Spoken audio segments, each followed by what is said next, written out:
Ukraine का रूस पर सबसे बड़ा ड्रोन हमला हुआ है। यूक्रेन ने सबसे बड़े हमले का दावा किया है। ड्रोन हमले में रूस के 40 से ज्यादा विमान तबाह हो चुके हैं। ड्रोन हमले में रूस के A-50, Tu-95 और Tu-22 और M3 विमानों को निशाना बनाया है।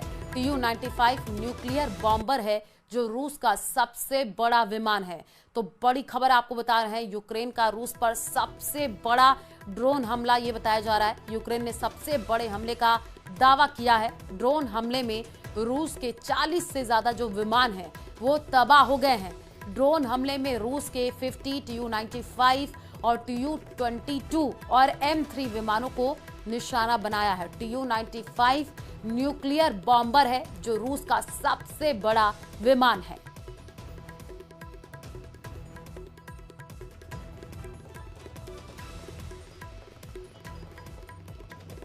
तो ये बड़ी खबर आपको इस वक्त बता रहे हैं। ड्रोन हमले में रूस के 40 से ज्यादा जो विमान हैं वो तबाह हो चुके हैं। रूस अब यूक्रेन पर पूरी तरह से कब्जा करने के लिए अंधाधुंध हमले कर रहा है। हालात ये हो गए हैं कि अब जेलेंस्की ने भी अमेरिका समेत तमाम नेटो देशों से कह दिया है कि अगर रूस को नहीं रोका तो पुतिन का रूस कई नेटो देशों पर भी कब्जा कर लेगा। कुछ वॉर एक्सपर्ट्स का दावा है कि पुतिन पूरे यूक्रेन को निगलने जा रहे हैं। ये रिपोर्ट देखिए।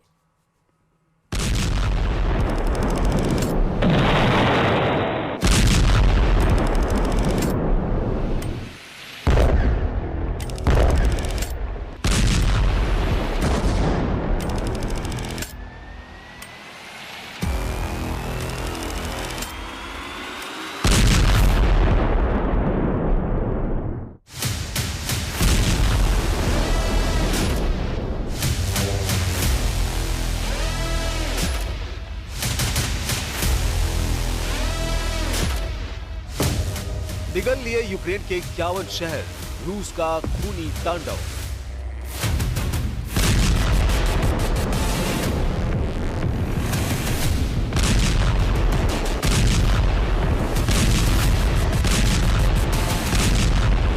लगभग 1200 से ज्यादा दिन की जंग में रूस ने यूक्रेन के लगभग 21% से ज्यादा इलाके पर कब्जा कर लिया है। लेकिन उसके बाद भी पुतिन की रूसी सेना रुकने का नाम नहीं ले रही है। तुर्की में सीज फायर को लेकर हुई मीटिंग में कोई भी नतीजा नहीं निकला। राष्ट्रपति ट्रंप ने पूरा जोर लगाया कि किसी तरह से रूस और यूक्रेन के बीच सीज फायर हो जाए, लेकिन हुआ उल्टा। अब पुतिन की रूसी सेना ने यूक्रेन के 51 से ज्यादा शहरों पर चुन चुनकर हमले शुरू कर दिए हैं। पिछले 24 घंटे में पुतिन के सख्त आदेश पर रूसी सेना ने 24 घंटे के अंदर यूक्रेन पर 528 से ज्यादा धमाके किए हैं। दावा किया जा रहा है कि रूस ने बैलिस्टिक मिसाइलों, शाही ड्रोन और क्रूज मिसाइलों से यूक्रेनी शहरों पर कयामती हमले किए हैं। रूस ने हवाई और जमीनी दोनों हमलों को काफी तेज कर दिया है। वॉर एक्सपर्ट्स के मुताबिक सीज फायर वार्ता बेनतीजा निकलने के बाद से यूक्रेन पर रूस ने 40% से ज्यादा हमले अब तक किए हैं। कुछ रिपोर्ट्स में दावा किया गया है कि अब पुतिन आधे यूक्रेन पर नहीं बल्कि पूरे यूक्रेन पर कब्जा करने की कोशिश में लगे हैं। इधर जेलेंस्की को ट्रंप की तरफ से मिला जंगी धोखा पूरे यूक्रेन पर भारी साबित हो रहा है। नहीं रुकेगी जंग, यूक्रेन के 5 प्रांतों पर कब्जा। रूस यूक्रेन युद्ध को 3.5 साल होने जा रहे हैं। अमेरिका के राष्ट्रपति डोनाल्ड ट्रंप भले ही कहते रहे हों कि वो युद्ध रुकवा देंगे, लेकिन पुतिन ने कभी भी ट्रंप को सीरियसली नहीं लिया। पुतिन का मिशन पूरी तरह से यूक्रेन पर फोकस है। यही वजह है कि रूस 1200 दिन से ज्यादा की जंग में यूक्रेन को धुआं कर चुका है। पिछले 24 घंटे में जिस तरह से खौफनाक और खूनी हमले रूस ने यूक्रेन पर किए हैं, उसने जेलेंस्की की बोलती बंद कर दी है। यूक्रेन के 51 से ज्यादा शहरों और गांवों पर भीषण हमला किया है। इस हमले में 20 से ज्यादा लोगों की जान चली गई और कई घायल हो गए। यूक्रेनी राष्ट्रपति व्लादिमीर जेलेंस्की ने इस हमले की निंदा करते हुए एक तीखा बयान जारी किया और अंतर्राष्ट्रीय समुदाय से तत्काल कार्रवाई की मांग की। जेलेंस्की ने ट्वीट कर कहा, हमारी आपातकालीन टीमें लगातार जमीन पर काम कर रही है। जहां जरूरत है वहां लोगों को राहत दी जा रही है। जेलेंस्की ने लिखा, रूसी हमले की भयावहता का अंदाजा इसी से लगाया जा सकता है कि रूस ने एक ही रात में लगभग 300 हमलावर ड्रोन से अटैक किए हैं। इसमें अधिकांश ईरान निर्मित शाहिद 136B ड्रोन थे, जिन्होंने यूक्रेनी इलाकों को तबाह किया है। इसके साथ ही रूस ने करीब 70 बैलिस्टिक और क्रूज मिसाइलों से विभिन्न शहरों पर हमला किया।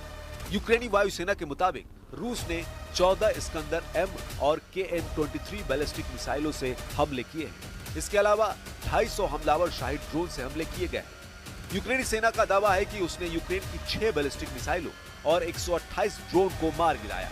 रूसी हमलों से यूक्रेन की राजधानी कीव समेत Zhytomyr, Khmelnytskyi, Ternopil, Chernihiv, Sumy, Odesa, Poltava, Dnieper, Mykolaiv, Kharkiv और चरकासी क्षेत्र में भारी नुकसान हुआ है। And you and your team deal with a very stubborn Vladimir Putin. Yeah. Do you look and Zelensky? Yeah. But do you look at this Very conflict stubborn Zelensky too. any differently now? Like, do you look at this and see Putin as the good guy or the bad guy? So I've known him very well. आबादी नहीं, पूरे Ukraine पर कब्जा।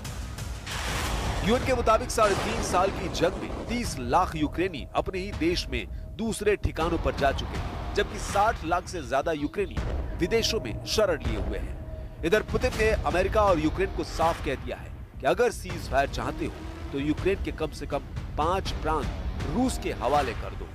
हम आपको बता दें, रूस ने इन इलाकों पर हमले तेज कर दिए हैं जिन पर वो कब्जा करना चाहता है। अब आप ये जान लीजिए पुतिन सीज फायर किस शर्त पर करना चाहते हैं।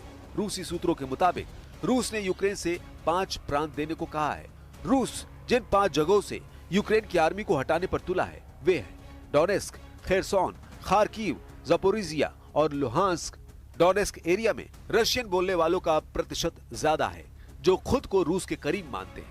आखिरी सेंसस के मुताबिक डोनेस्क की लगभग 75% जनसंख्या रूसी बोलती है। वे कल्चरली भी रूस से जुड़े हुए हैं। इसके अलावा साल 2014 में क्रीमिया के रूस में विलय के बाद यहाँ के लोग खुलकर मॉस्को के सपोर्ट में आने लगे।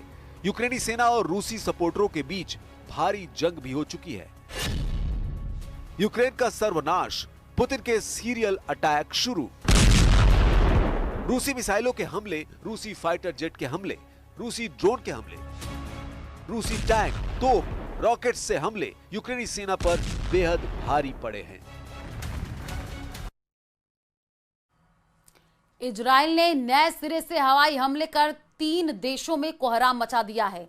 सीरिया में इजराइल ने 2 मिसाइल बेस पर बम बरसाए हैं। यमन में सना एयरपोर्ट पर इजराइल ने मिसाइलों के धमाके किए हैं। उधर लेबनान में हिजबुल्लाह के टॉप कमांडर मोहम्मद अली जमूल को इजराइल ने मार गिराया है। अमेरिका ईरान की एटमी डील फाइनल हो उससे पहले इजराइल के हमले तेज होने से ट्रंप की टेंशन बढ़ गई है। वहीं ईरान ने इजराइल से सीधे भिड़ने की तैयारियां शुरू कर दी हैं। तो क्या खाड़ी में ट्रंप डबल युद्ध शुरू करने जा रहे हैं? ये रिपोर्ट देखिए।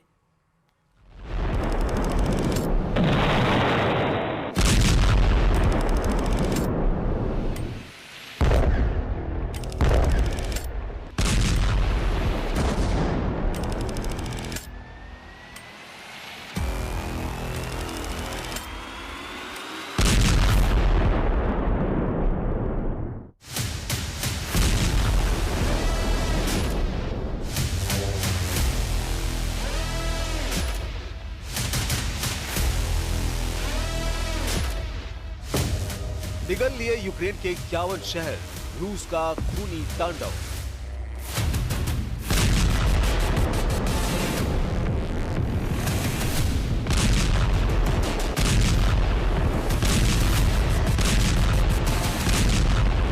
लगभग 1200 से ज्यादा दिन की जंग में रूस ने यूक्रेन के लगभग 21% से ज्यादा इलाके पर कब्जा कर लिया है। लेकिन उसके बाद भी पुतिन की रूसी सेना रुकने का नाम नहीं ले रही है। तुर्की में सीज फायर को लेकर हुई मीटिंग में कोई भी नतीजा नहीं निकला। राष्ट्रपति ट्रंप ने पूरा जोर लगाया कि किसी तरह से रूस और यूक्रेन के बीच सीज फायर हो जाए, लेकिन हुआ उल्टा। अब पुतिन की रूसी सेना ने यूक्रेन के 51 से ज्यादा शहरों पर चुन चुनकर हमले शुरू कर दिए हैं। पिछले 24 घंटे में पुतिन के सख्त आदेश पर रूसी सेना ने 24 घंटे के अंदर यूक्रेन पर 528 से ज्यादा धमाके किए हैं। दावा किया जा रहा है कि रूस ने बैलिस्टिक मिसाइलों, शाहिद ड्रोन और क्रूज मिसाइलों से यूक्रेनी शहरों पर कयामती हमले किए हैं। रूस ने हवाई और जमीनी दोनों हमलों को काफी तेज कर दिया है। वॉर एक्सपर्ट्स के मुताबिक सीज फायर वार्ता बेनतीजा निकलने के बाद से यूक्रेन पर रूस ने 40% से ज्यादा हमले अब तक किए हैं। कुछ रिपोर्ट्स में दावा किया गया है कि अब पुतिन आधे यूक्रेन पर नहीं बल्कि पूरे यूक्रेन पर कब्जा करने की कोशिश में लगे हैं। इधर जेलेंस्की को ट्रंप की तरफ से मिला जंगी धोखा पूरे यूक्रेन पर भारी साबित हो रहा है। नहीं रुकेगी जंग, यूक्रेन के 5 प्रांतों पर कब्जा। रूस यूक्रेन युद्ध को 3.5 साल होने जा रहे हैं। अमेरिका के राष्ट्रपति डोनाल्ड ट्रंप भले ही कहते रहे हों कि वो युद्ध रुकवा देंगे, लेकिन पुतिन ने कभी भी ट्रंप को सीरियसली नहीं लिया। पुतिन का मिशन पूरी तरह से यूक्रेन पर फोकस है। यही वजह है कि रूस 1200 दिन से ज्यादा की जंग में यूक्रेन को धुआं-धुआं कर चुका है। पिछले 24 घंटे में जिस तरह से खौफनाक और खूनी हमले रूस ने यूक्रेन पर किए हैं, उसने जेलेंस्की की बोलती बंद कर दी है। यूक्रेन के 51 से ज्यादा शहरों और गांवों पर भीषण हमला किया है। इस हमले में 20 से ज्यादा लोगों की जान चली गई और कई घायल हो गए। यूक्रेनी राष्ट्रपति व्लादिमीर जेलेंस्की ने इस हमले की निंदा करते हुए एक तीखा बयान जारी किया और अंतर्राष्ट्रीय समुदाय से तत्काल कार्रवाई की मांग की। जेलेंस्की ने ट्वीट कर कहा, हमारी आपातकालीन टीमें लगातार जमीन पर काम कर रही है। जहां जरूरत है वहां लोगों को राहत दी जा रही है। जेलेंस्की ने लिखा, रूसी हमले की भयावह। बकरीद को लेकर मचे सियासी बवाल पर बागेश्वर धाम के धीरेन्द्र शास्त्री ने बड़ा बयान दिया है। उन्होंने कहा कि वो पशु बलि या बकरा ईद जैसे अनुष्ठानों का समर्थन नहीं करते हैं। आगे उन्होंने कहा कि अगर किसी की जान नहीं बचा सकते तो किसी की जान लेने का अधिकार भी हमें नहीं है। यह रिपोर्ट देखिए।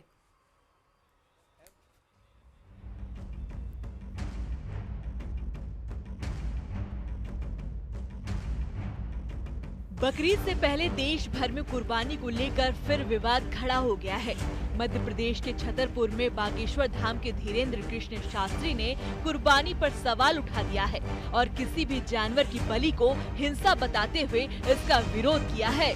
जीव हिंसा किसी भी संप्रदाय में, किसी भी कल्चर में, किसी भी संस्कृति में, किसी भी मजहब में है, निश्चित रूप से वो निंदनीय है। वो किसी भी प्रकार से हो, हम बलि प्रथा के पक्ष में नहीं हैं। इस प्रकार से हम बकरीद के भी पक्ष में नहीं हैं। हम किसी को अगर जीवित नहीं कर सकते हैं तो मारने का अधिकार भी किसी को भी नहीं है। इसके सब्स्टिट्यूशन है। उस वक्त कोई ऐसी व्यवस्था रही होगी जब बकरे की कुर्बानी दी गई होगी। तो अब लेकिन उपाय हैं, उपचार हैं। अब समय बहुत बदला है। हम सब सभ्य हैं, सुशिक्षित हैं, इसलिए हमें लगता है जीव हिंसा को रोकना चाहिए। वहीं हैदराबाद में बीजेपी नेता टाइगर राजा सिंह भी इसे लेकर मुखर हैं और उन्होंने तो हैदराबाद के कुछ हिस्सों का नाम लेते हुए सोशल मीडिया एक्स साइट पर पोस्ट किया कि इन इलाकों में खुलेआम गाय के बछड़ों की बिक्री हो रही है।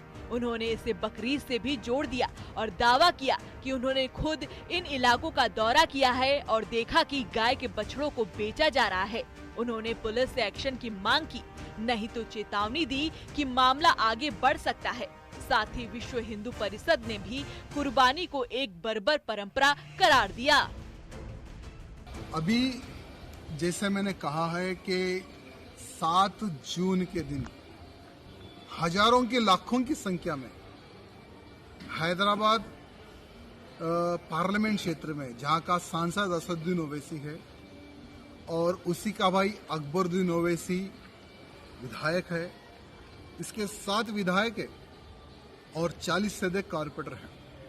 इन्हीं के विधानसभाओं में, इन्हीं के डिवीजन में किस प्रकार से जो खेती में काम आने वाले बहुत ही सुंदर, अच्छे, हेल्दी नंदी भगवान, जिसको हम भगवान कहते हैं और ये लोग बैल कहते हैं, किस तरह से बकरीद के दिन काटने के लिए खुलेआम रोड पर बेचा जा रहा है। इस वर्ष ईद पर 2 करोड़ मासूम पशुओं की कुर्बानी दी जाएगी, यह आशंका व्यक्त की जा रही है। संपूर्ण देश में बेचैनी है। पूरे देश को अनुभव है कि बकरीद के अवसर पर कितनी ही सड़कें खून से रंग जाती हैं। मांस और खून जगह जगह बिखरा पड़ा होता है। कितने ही नाले जाम हो जाते हैं मांस के टुकड़ों के कारण से, और कितनी ही नदियों का रंग बदल जाता है, इतना खून उन नदियों के अंदर बह जाता है। मामले ने तूल तब पकड़ा जब ऑल इंडिया इमाम एसोसिएशन के अध्यक्ष मौलाना साजिद रशीदी ने जवाबी बयान दिया कि कुर्बानी मुसलमानों की आस्था से जुड़ी है और देश के कई मंदिरों में भी बलि दी जाती है। साथ ही उन्होंने आरोप लगाया कि कुछ लोग जानबूझकर हिंदू मुस्लिम के नाम पर देश को बांटने की कोशिश कर रहे हैं। विश्व हिंदू परिषद की तरफ से एक प्रेस रिलीज देखी जिसमें उन्होंने हमारी कुर्बानी को क्रूरता और हिंसा जैसे शब्दों से व्याख्यात किया है। मैं उनको बता देना चाहता हूं, यह हमारी आस्था है और कुरान में कई जगह कुर्बानी का जिक्र है और आप अगर सही से वेद पढ़ लेते तो आपको अंदाजा होता कि बलि आपकी यहां भी महत्व रखती है। ये राजनीति इसी तरह से जानबूझकर की जाती है ताकि विकास से संबंधित सवाल नहीं पूछे जाएं। मेरी सड़क क्यों नहीं बनी ये पूछने की टाइम ही नहीं हो, वो नैरेटिव में आए ही नहीं। नौकरी क्यों नहीं लगी ये बात ही ना हो। ये इस तरह के मुद्दे जानबूझकर उठाए जाते हैं। कोई भी वो उठाए, वो जानबूझकर उठाता है ताकि असली मुद्दों से इस देश का और पश्चिम बंगाल का ध्यान हटाकर इसी तरह की नफरत की राजनीति में लगाया जाए। कुर्बानी एक ऐसा मामला है जो मुसलमानों के लिए परंपरा और आस्था से जुड़ा है, तो पर्यावरण प्रेमियों के लिए बेजुबान की आस्था के नाम पर हत्या करने से जुड़ा है, जबकि सियासत के लिए मजहबी टकराव का मुद्दा है। Bureau report, news 18। और चलिए फिलहाल इस बुलेटिन में इतना ही। बाकी खबरों के लिए आप देखते रहिए न्यूज़ 18 राजस्थान। नमस्कार।